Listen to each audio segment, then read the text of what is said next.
ये सरकार कहती है कि यहाँ पे हमारे वहाँ जात पात नहीं है, धर्म नहीं है। एक विशेष जात के देखिए, अभी मनीष गुप्ता की गोरखपुर में हत्या हुई है, तो उस मनीष गुप्ता प्रकरण में आप देखे होंगे कि उनकी पत्नी को जो है करोड़ों रुपए का अनुदान सरकार ने दिया है, उनकी सरकारी नौकरी दिलाने का काम किया है। लेकिन जहां तक एक ब्राह्मण की अस्मिता का सवाल है, यह सरकार शून्य है। ना ही उस परिवार से मिलने गई, मुखिया यहाँ गोरखपुर में है, न ही मिलने गए उनसे, और न ही कोई ऐसी पहल हुई जिससे यहाँ के लोग अपने आप को सुरक्षित महसूस कर सके। जब नेशनल चैनल पर इस निषाद पार्टी के राष्ट्रीय अध्यक्ष और वर्तमान में भारतीय जनता पार्टी के जो MLC हैं, उन्होंने कहा था कि हमारे पास झुआ भर वोट है और हम तो थाना फुकवा देते हैं, लोगों को मरवा देते हैं, हम वोट के लिए कुछ भी करेंगे, बार्गेनिंग करेंगे। उनका वीडियो भी वायरल हुआ था और नेशनल चैनल पर वो कह चुके हैं। बाद में उनको पुरस्कृत किया गया MLC बना के। हम सबने निर्णय लिया है कि कोर्टों में इन अपराधियों के बेल हम लोग कैंसिल कराने का काम करेंगे। सर, इस संगठन से जुड़े कोई अधिवक्ता इस मुलजिमों की पैरवी नहीं करेगा। सर, ब्राह्मण समन्वय समिति संगठन का मैं प्रदेश उपाध्यक्ष विधि विभाग से जुड़ा हूँ। आज जो स्थिति वर्तमान में है, ना छात्र सुरक्षित है, ना अधिवक्ता सुरक्षित है, हर एक नागरिक का उत्पीड़न हो रहा है, अपराधी खुलेआम घूम रहे हैं। आज जो निर्मम हत्या यहाँ पे हुई है गोरखपुर में अंकुर शुक्ला की, और उसमें उनके मरहम न लगाते हुए, उनके सांत्वना न व्यक्त करते हुए अपराधियों को सजा दिलाने की चेष्टा होनी चाहिए राजनीतिक दलों की। लेकिन भाजपा सांसद परवीन निषाद के भाई द्वारा अपराधियों के घर जाके उनका हौसला बढ़ाया गया है, और इस तरीके से एक नए आयाम की शुरुआत उसने की है जो गलत है, और इस तरीके से अपराधियों का मनोबल बढ़ेगा।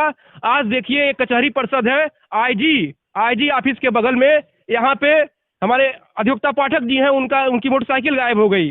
कानून व्यवस्था ध्वस्त है, सभी लोग त्रस्त हैं, और इस पे पूरे प्रदेश में ब्राह्मण समुदाय ने निर्णय लिया है, हम सर्व ब्राह्मण समन्वय समिति के संगठन से जुड़े अधिवक्ताओं ने, कि आने वाले दिनों में इस समय जो भी अपराधी इस प्रकरण, ये अंकुर शुक्ला का प्रकरण नहीं है, इसमें प्रदेश में जितने ब्राह्मण की हत्या हो रही है और कानून व्यवस्था जुड़े इस तरीके के प्रश्न है, हम सबने निर्णय लिया है कि कोर्टों में इन अपराधियों के बेल हम लोग कैंसिल कराने का काम करेंगे। अब सर, इस संगठन से जुड़े कोई अधिवक्ता इस मुलजिमों की पैरवी नहीं करेगा, और इनकी फांसी की सजा दिलाने के लिए हम लोग कटिबद्ध हैं, जिससे समाज में एक कानून व्यवस्था कायम हो सके। जहां तक राम राज्य की बात है, आज आप देख ही रहे हैं किस तरीके का राम राज्य है। करीब 7-8 दिनों में रोज 2 घटनाएं हो रही हैं, हत्याएं हो रही हैं, लूट हो रही हैं, और यहाँ का साक्षात यहाँ देखिए कचहरी परिषद में इस तरीके की घटनाएं तमाम चोरी की भी हो रही हैं, और हम सभी बहुत इस घटना की निंदा करते हैं। आपका जो भी पहल है, क्या ये केवल ब्राह्मणों की हत्या को लेकर ही है या किसी भी समुदाय के लोगों की हत्या के लिए आपकी ये पहल है? देखिए, हम लोगों का तो यह है कि कोई भी घटना हो रही है और उसमें यदि जो इस तरीके की दुरंत घटनाएं हो रही हैं, उसमें हम लोग पैरवी नहीं करेंगे।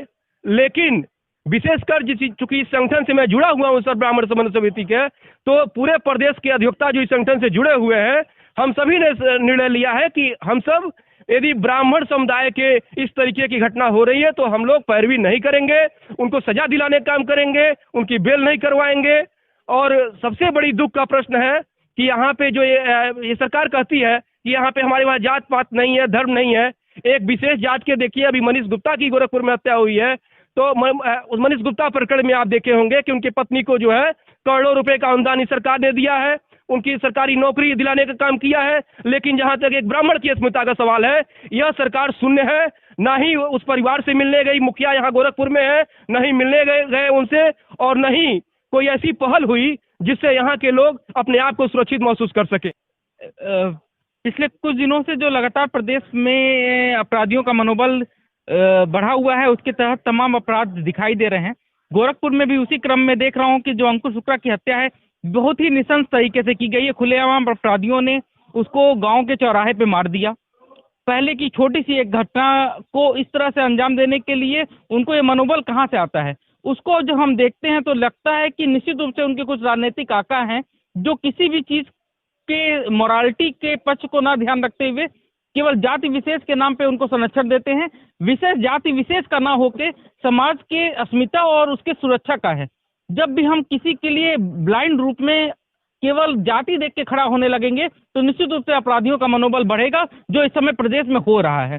अंकुर शुक्ला के इस प्रकरण को मैं इसी रूप से देखता हूं कि समाज में अपराधियों को राजनीतिक आकाओं का इस तरह का संरक्षण प्राप्त होगा कि सत्ता पक्ष के ऊपर ये जिम्मेदारी होगी कि आम जनमानस में सामाजिक सुरक्षा का भाव पैदा करे। उसी सत्ता पक्ष के सांसद का भाई अगर जाके अपराधियों को सांत्वना देगा, उनके साथ ढाढ़स बनाएगा, उनको मनोबल देगा, तो निश्चित रूप से कानून व्यवस्था पे गंभीर प्रश्न चिन्ह बनेगा। और हम इससे बढ़कर ये करते हैं कि माननीय योगी जी जो हमारे लोकल सांसद रहे हैं, हमारे लोकल नेता रहे हैं, उनको इस तरह के किसी भी अपराधी और उसके साथ खड़े हुए लोगों को जो उनको संरक्षण प्राप्त करता रहे हैं, उनके ऊपर कठोर कार्रवाई करनी चाहिए। हमारी ये विशेष मांग है कि जल्द से जल्द अपराधियों पर कठोर कार्रवाई की जाए। धन्यवाद। देखिए, प्रदेश सरकार से हत्यारों को संरक्षण प्राप्त है और इसकी शुरुआत आज से 5 से 6 महीने पहले ही हो चुकी थी, जब नेशनल चैनल पर इस निषाद पार्टी के राष्ट्रीय अध्यक्ष और वर्तमान में भारतीय जनता पार्टी के जो एमएलसी हैं, उन्होंने कहा था कि हमारे पास झुआ भर वोट है और हम तो थाना फुकवा देते हैं, लोगों को मरवा देते हैं, हम वोट के लिए कुछ भी करेंगे, बार्गेनिंग करेंगे। उनका वीडियो भी वायरल हुआ था और नेशनल चैनल पर वो कह चुके हैं। बाद में उनको पुरस्कृत किया गया एमएलसी बना के, और उन्हीं के पुत्र संजय निषाद के जो छोटे भाई हैं सरवण जी, वो जाके कहते हैं कि हत्यारों को पूरा बल देते हैं। तो ये स्पष्ट है। अभी जद्दोपुर कांड में भी 2 यादव बंधुओं की हत्या भी निषादों ने ही की, उसमें भी प्रशासन का ऐसा ही लचर रवैया है। निश्चित रूप से इसमें योगी आदित्यनाथ जी की चुप्पी हमारे समाज को इस पर संदेश है कि उनको हमसे सिर्फ